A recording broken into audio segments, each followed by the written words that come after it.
Hello friends, good evening. Welcome to smile talk paramedical. Friends, paramedical board ವತಿಯಿಂದ supplementary exam notification ಅಂತೂ ಆಗಿದೆ. Time ಟೇಬಲನ್ನು ಕೂಡ ನೀವು ಪಡ್ಕೊಂಡ್ಬಿಟ್ಟಿದ್ದೀರಿ. ಈಗ ನೀವು ಫುಲ್ ಎಕ್ಸಾಮ್ ತಯಾರಿಲಿದ್ದೀರಿ. ಇದರ ಮಧ್ಯದಲ್ಲಿ ನಿಮ್ಮಗಳಿಗೆ ಎಕ್ಸಾಮ್ ಸೆಂಟರ್ ಬಗ್ಗೆ ನಿಮ್ಮಲ್ಲಿ ಒಂದು ಡೌಟು ಮತ್ತು ನನ್ನ ಕಾಮೆಂಟ್ಸ್ ಬಾಕ್ಸಲ್ಲಿ ಕೂಡ ಎಕ್ಸಾಮ್ ಸೆಂಟರ್ ಬಗ್ಗೆ ಹೇಳ್ರಿ ಅಂತೇಳಿ ನೀವು ಮಾಹಿತಿ ಕೇಳ್ತಾ ಇದ್ದೀರಿ.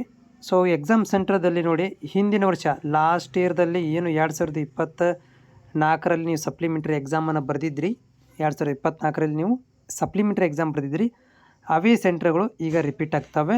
ನಿಮ್ಮ ಕಾಲೇಜಲ್ಲಿ ಕೂಡ ನೀವು ಮಾಹಿತಿಯನ್ನು ಪಡ್ಕೋಬೋದು. ಏನು ಹೋದ ವರ್ಷ ಯಾರೆಲ್ಲ ಅಭ್ಯರ್ಥಿಗಳು ಸಪ್ಲಿಮೆಂಟ್ರಿ ಎಕ್ಸಾಮ್ ಬರೆದಿದ್ದಾರೆ, ನಿಮ್ಮ ಸೀನಿಯರ್ ಇದ್ದರೆ ಅವ್ರಿಗೆ ಕೇಳ್ರಿ, ಅವರು ಕೂಡ ಹೇಳ್ತಾರೆ ಎಕ್ಸಾಮ್ ಸಪ್ಲಿಮೆಂಟ್ರಿ. ಇಲ್ಲಿ ಪ್ಯೂರ್ ಆಗಿ ಗೋರ್ಮೆಂಟ್ ಕಾಲೇಜಿಗೆ ಕೊಡ್ತಾರಾ ಅಥವಾ ಪ್ರೈವೇಟ್ ಕಾಲೇಜಿಗೆ ಕೊಡ್ತಾರಾ ಅಂತ ಅನ್ನೋದಿಲ್ಲ. ಒಂದಷ್ಟು ಸೆಂಟ್ರ್ಗಳು ಫಿಕ್ಸ್ ಇರ್ತವೆ ಸಪ್ಲಿಮೆಂಟ್ರಿಗೆ ಮತ್ತು ಆ್ಯನ್ಯುವಲ್ಗೆ ಅಂತ ಹೇಳಿ.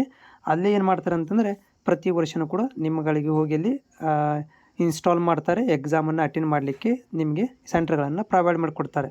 ಸೊ ಹೀಗಾಗಿ ಸೆಂಟ್ರದಲ್ಲಿ ಏನು ಬದಲಾವಣೆ ಆಗೋದಿಲ್ಲ.